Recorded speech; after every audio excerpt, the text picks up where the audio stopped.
Ma mère est originaire de Pologne et moi, je suis né en Allemagne en 1996. Quand j'étais enfant, on passait souvent les vacances chez ma famille en Poméranie. Parmi les choses que j'avais hâte de retrouver, il y avait les sklepiki, la variante polonaise de l'épicerie du coin. Le sklepik de la petite ville natale de ma mère était à peine plus grand qu'une boîte à chaussures. Au mur, des étagères sur plusieurs mètres, seul un escabeau permettait d'atteindre les casiers au sommet. Derrière le comptoir, la patronne prenait notre commande. Le comptoir faisait office d'étalage pour le fromage, la charcuterie, le beurre et autres produits frais. Tout en causant de l'adhésion imminente de la Pologne à l'Union européenne, du dernier mariage ou du dernier décès, ma mère faisait ses emplettes. Du thé, dans ma famille on en boit à chaque repas, de grosses tomates d'été locales, du fromage pour le dîner. Ça va sûrement faire rire les Français, car il n'y en avait que deux sortes, un jaune ou un blanc, le twaróg. Par chance, les choix étaient plus larges pour la charcuterie, à la grande joie de ma mère, ancienne employée d'une boucherie. La patronne pesait tout et proposait d'autres produits. Tac, oui, insistai-je, de la limonade. Une bouteille d'oranjada, cette boisson polonaise rose à la framboise. Une gaufrette au chocolat pour ma sœur, et pour moi, une glace à la vanille qui ressemblait à du beurre gelé.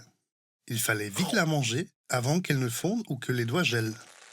Dans les années 2000, chaque village polonais avait son sklepik osiedlowy, comme on appelait les épiceries du coin. Pourquoi?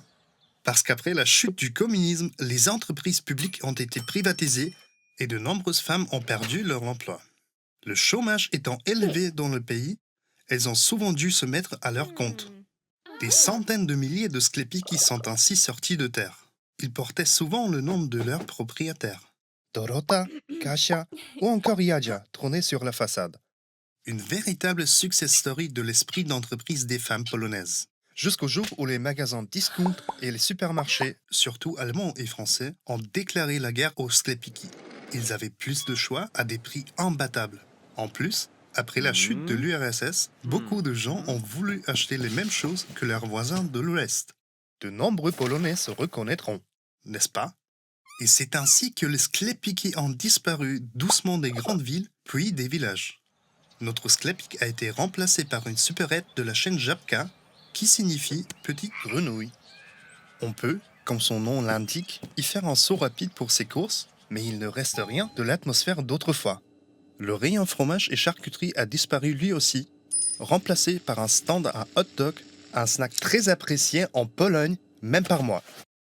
Ma limonade polonaise, je la trouve rarement dans un Żabka, plutôt à l'angle de chez moi à Berlin, dans une épicerie polonaise. Et oui, chaque grande ville d'Europe occidentale compte un magasin polonais qui propose les produits des grandes vacances de mon enfance, y compris le stand de charcuterie et de fromage, en petit chez soi pour les Polonais à l'étranger. La seule chose que je n'ai pas retrouvée, ma chère glace à la vanille.